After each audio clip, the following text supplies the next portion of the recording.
আপনি দেখছেন বিনি পয়সায় বিনোদন।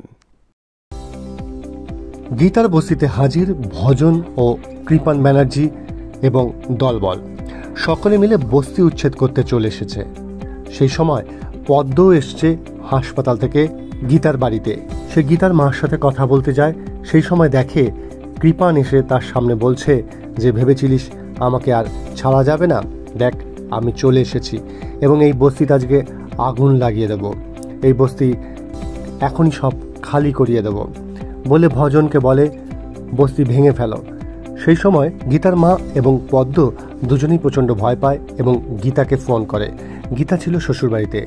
সে খবর পেয়েই তাড়াতাড়ি করে এসে উপস্থিত হয় তার বস্তিতে। ভজনকে আর কৃপানকে উচিত শিক্ষা দিয়ে তাদের সেই বস্তিকে সে বাঁচিয়ে তোলে। ভজনকে সে জানিয়ে দেয় যে, তোর কাছে যদি কোর্টের অর্ডার থাকে, আমার কাছেও কোর্টের স্টে অর্ডার আছে। তারা ভয়ে পালিয়ে যায়। সিরিয়ালের নানান আপডেট পেতে দেখতে থাকুন বিনি পয়সায় বিনোদন।